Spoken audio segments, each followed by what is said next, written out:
రాష్ట్రంలో కాంగ్రెస్ పార్టీ బెదిరింపు రాజకీయాలు చేస్తోంది అన్నారు కేంద్ర మంత్రి కిషన్ రెడ్డి. ఇతర పార్టీల నాయకులు కార్యకర్తల్ని కేసుల పేరుతో బెదిరిస్తూ వేధిస్తోందని ఆరోపించారు. కాంగ్రెస్ బెదిరింపులతోనే మక్తల్లో బీజేపీ కౌన్సిలర్ అభ్యర్థి మహదేవప్ప ఆత్మహత్య చేసుకున్నాడన్నారు. సీఎం సొంత జిల్లాలో ఇలా జరగడం దారుణమన్నారు కిషన్ రెడ్డి. మక్తలు వెళ్లిన కేంద్ర మంత్రి కిషన్ రెడ్డి మహదేవప్ప కుటుంబాన్ని పరామర్శించారు. పార్టీ తరపున ఆర్థిక సాయం అందించారు. మహదేవప్పని బెదిరించి ఆత్మహత్య చేసుకునేలాగా చేసిన వారిని కఠినంగా శిక్షించాలి అని డిమాండ్ చేశారు కిషన్. అభ్యర్థులనే కాదు, పార్టీ కార్యకర్తలను కూడా అనేక ప్రాంతాల్లో బెదిరించేటువంటి కార్యక్రమం చేస్తూ ఉన్నారు. ఇదంతా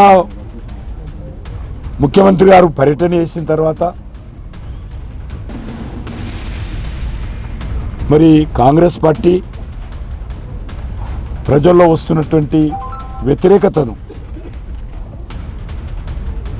ఈ రకంగా కప్పిపుచ్చుకునేటువంటి ప్రయత్నము, మరి బెదిరింపుల ద్వారా గెలవాలనేటువంటి ప్రయత్నము ఈరోజు తెలంగాణ వ్యాప్తంగా జరుగుతూ ఉంది.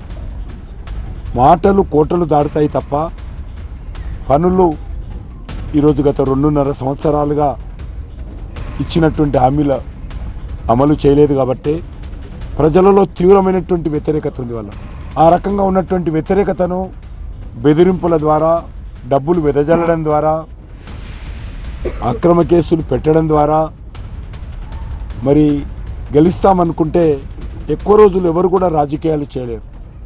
మేమందరం కూడా మా గౌరవ పార్లమెంటు సభ్యురాలు, మా పార్టీ నాయకులందరి తరఫున కుటుంబానికి పూర్తిగా అండగా ఉంటాము. దీనిపైన సమగ్రమైనటువంటి దర్యాప్తు జరగాలి. మరి దీనిపైన నేరస్తులు ఎవరైనా కఠినంగా శిక్షించాలి.